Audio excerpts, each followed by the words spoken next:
2a to the nearest hundredth. We are going to solve this equation. It sounds like it's a calculator question because it starts off by saying to the nearest hundredth. And if we look at the equation, again, what's new in grade 12 is that we're dealing in radians and we have general solution. What is the same is a lot of things are similar. We still have to find reference angles. We still have to use the cast rule. So here we're solving for cos. We have some like terms. -6 and -4 are like terms. 4 cos x and cos x are like terms. So if I start by getting my like terms together, I'm going to add 4 to both sides. I'm going to subtract cos x from both sides.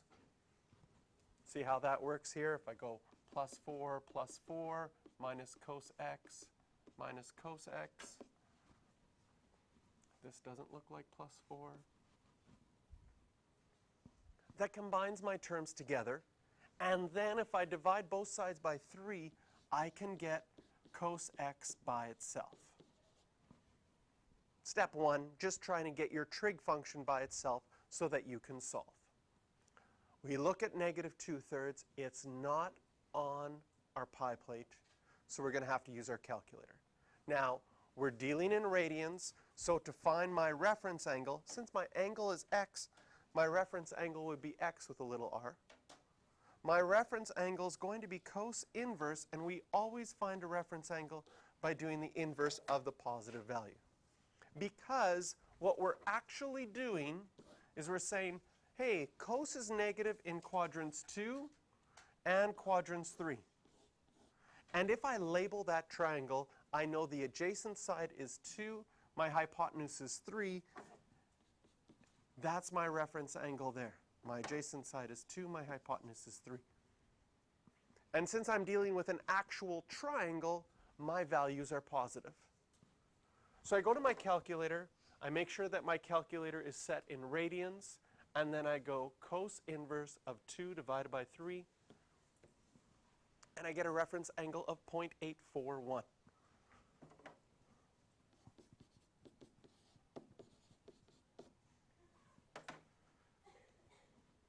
For myself, since I know that I'm going to be using this reference angle more than once, I'm going to store it as x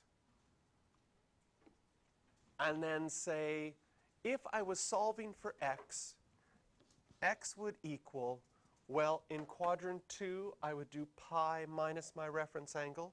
So go to my calculator. In quadrant 2, pi minus my reference angle.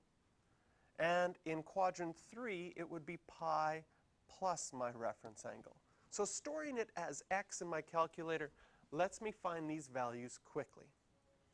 Okay, 2.30 and 3.98. It says to the nearest hundredth, so 2.30 and 3.98.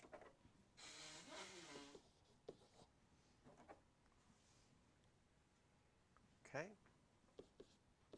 And off to the side here, because this is what's going to almost happen every single time.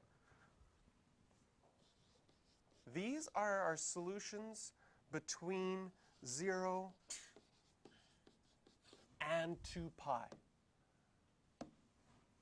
You sort of get in the habit of always solving between 0 and 2 pi. Sort of like solving between 0 and 360, because that's how your cast rule works. It's once around the circle in the positive direction. Okay?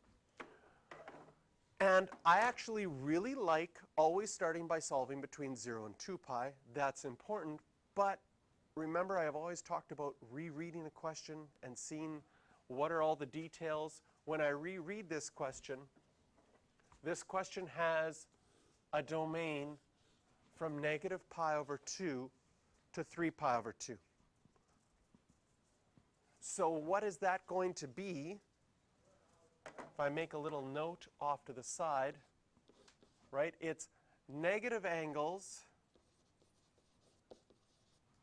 from negative pi over 2 to 0, and positive angles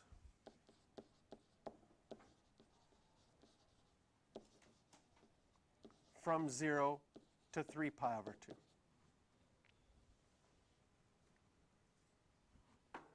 So our negative angles are looking here from negative pi over 2 to 0. Do we ever hit one of our angles in that quadrant? No. Positive angles, we would hit this one and we would hit this one. Can you see that those are identical to the answers that we already had? So even though we solved between 0 and 2 pi, in this situation, everything stayed the same. We don't have to change any of our answers. Sometimes you might have to take one out and write it as the negative angle instead. But in this situation, both of our answers worked out. So we've solved it correctly in the domain that they asked. The question, again, I reread my question a third time because there's another part. It says, then write the general solution. How do we find a general solution? The steps for finding the general solution that we wrote the other day is first, solve between 0 and 2 pi. That's why I wrote a little note. We've done that already. Step 2, take each of your answers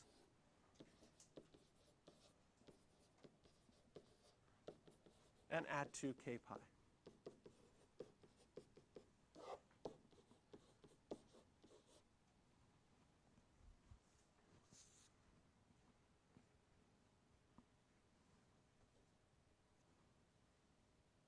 And we have our general solution.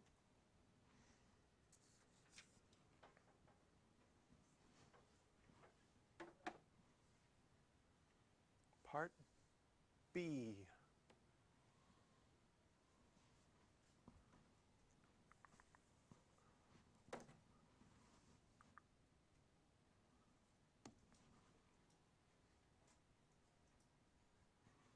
Start a new page for part B.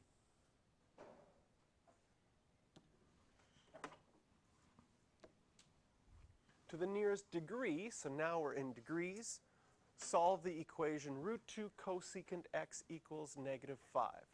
So again, we start off by getting our function by itself. I'll divide both sides by root 2, so I get cosecant of x is negative 5 over root 2. And then our calculator doesn't have cosecant. Our unit circle doesn't have cosecant. After getting cosecant by itself, cosecant is related to sine. So we can write sine is the reciprocal of the answer. Notice the angle x stays the same. We don't change our angle, but we do change the ratio after. So now I've got sine of x equals negative root 2 over 5. Is that on our pi plate? No.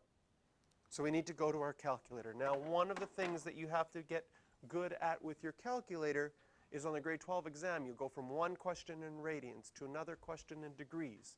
So my calculator's in radians right now. I need to hit my mode button and change it to degrees. So you have to switch your calculator from radians to degrees. Once you've done that, you can now do sine inverse of square root of 2 divided by 5. Again, that will be our reference angle.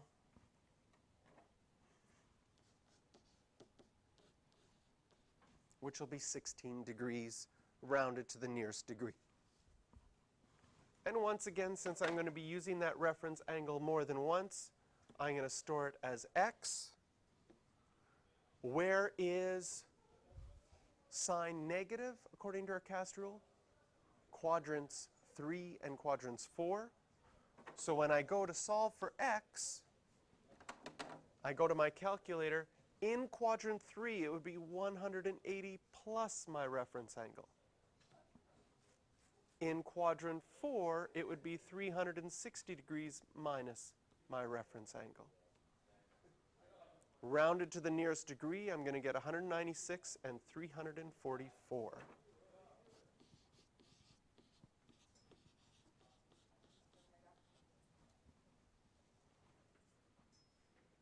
Okay.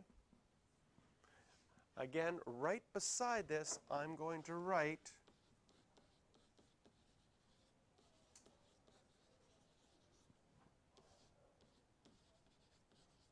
this is one time around the circle. You will naturally start to solve things always one time around the circle. Okay?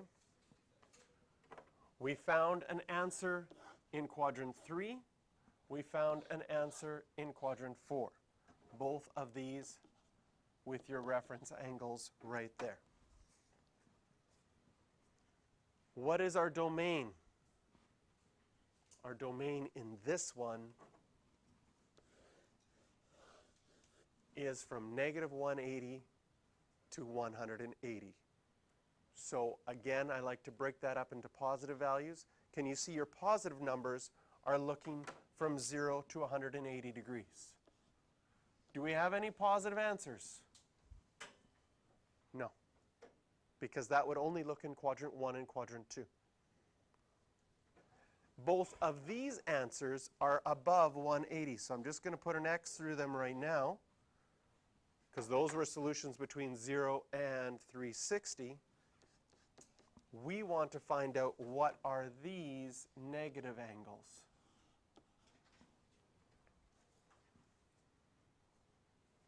Can you see that the one in quadrant 4, which matched up, I'm doing this one first, that matches up with 344 degrees would just be negative 16 degrees, the same as our reference angle.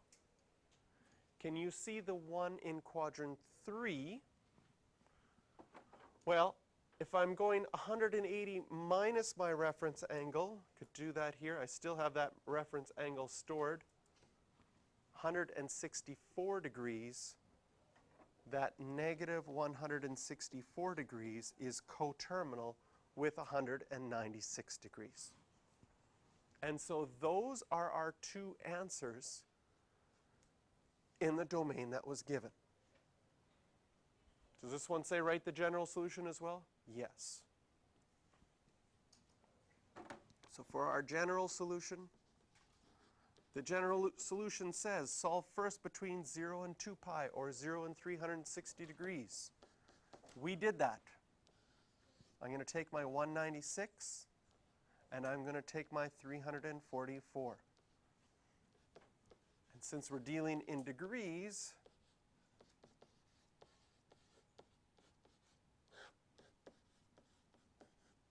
we had 360k instead of 2 pi k.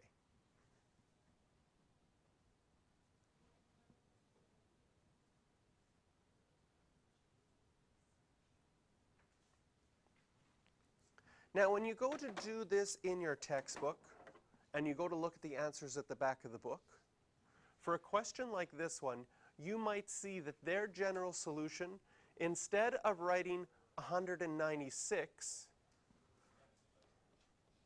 they wrote negative 164. And instead of writing 304, they wrote negative 16. And you might feel, is my answer wrong? No. Can you see that negative 16 and 344, they're coterminal. You could start with any coterminal one and add 360k, and it would still get all of the coterminal ones. Personally, I prefer using the first two positive ones because we always solve first between 0 and 360 and use those. But their answers may be a little bit different, but it's still the right answer. Okay, questions to try then for practice are 6 and 7.